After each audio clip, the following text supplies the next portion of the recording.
আসসালামু আলাইকুম রহমতুল্লাহি ওয়া বারাকাতুহু। ঈদ উদযাপনের নামে আমরা অনেক অপচয় করতেছি এবং কি অনৈতিক কাজেও আমরা জড়িত হচ্ছি। এ দেখে আমার আর সহ্য হলো না, তাই আপনাদের জন্য এই ভিডিওটা। আল্লাহ রাব্বুল আলামিন পবিত্র কুরআনুল কারীমের মাঝে বলেন, ইন্নাল মুবাদদিরিনা কানু ইখওয়ানা শায়াতিন, নিশ্চয় অপচয়কারী শয়তানের ভাই। প্রিয় ভাইয়েরা আমার, অর্থ নষ্ট করা এটাও কিন্তু অপচয়ের মাঝে পড়ে। আতশবাজি কিনা, সেগুলোকে ফুটানো, এটা ইসলামের মাঝে নাই। আতশবাজি কিনে যে আপনি অর্থ নষ্ট করতেছেন, এটা হচ্ছে অপচয়, আর অপচয়কারী হলো শয়তানের ভাই।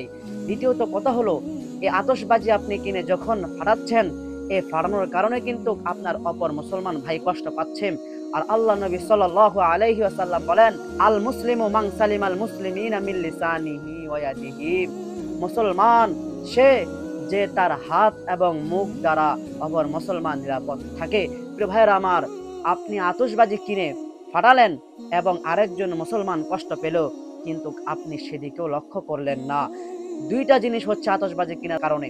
একটা হচ্ছে টাকা অপচয়, আরেকটা জিনিস হচ্ছে আতশবাজি ফাটানোর কারণে অপর মুসলমান কষ্ট পায়। আর অপর মুসলমান কষ্ট পাওয়ার কারণে আপনি প্রকৃত মুসলমান হতে পারতেছেন না। তখন আল্লাহ নবী সাল্লাল্লাহু আলাইহি ওয়াসাল্লাম বলেন, প্রকৃত মুসলমান সে যার হাত ও মুখ দ্বারা অপর মুসলমান নিরাপদ থাকে। তাহলে আপনি আতশবাজি ফুটিয়ে টাকা নষ্ট করতেছেন আর অপর মুসলমানকেও কষ্ট দিচ্ছেন।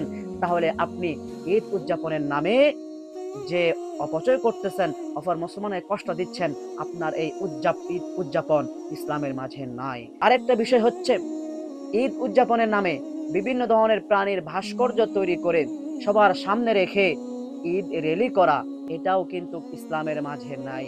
আপনি মুসলমান, সেই হিসেবে ঈদ উদযাপনের নামে আপনি যে অনৈতিক কাজ করতেছেন, সেগুলোও কিন্তু আপনার জন্য শোভা পায় না।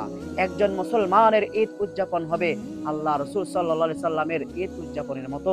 যেভাবে ইসলাম বলেছে ঈদ উদযাপন করার জন্য, সেভাবেই আমাদেরকে ঈদ উদযাপন করতে হবে।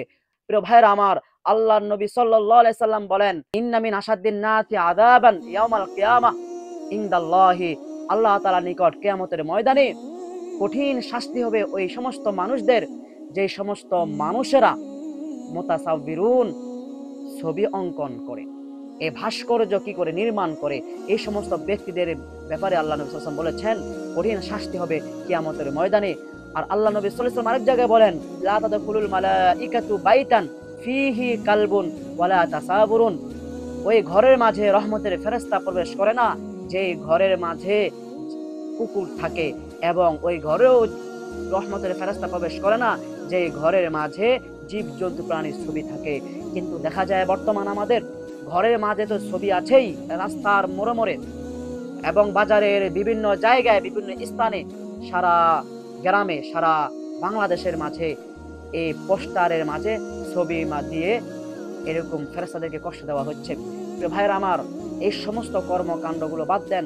যে সমস্ত কর্মকাণ্ডগুলো ইসলামের মাঝে নাই, শরীয়তের মাঝে নাই, ইসলামের মাঝে অনৈতিক কাজ কারবার হচ্ছেন, সেগুলো নাই, সেগুলো বাদ দিয়ে সঠিক এবং সুন্দরভাবে ইসলামের নীতি অনুযায়ী অনুসরণ করে সঠিক মুসলমানিত্ব লালন করে আমরা চলাফেরা করি।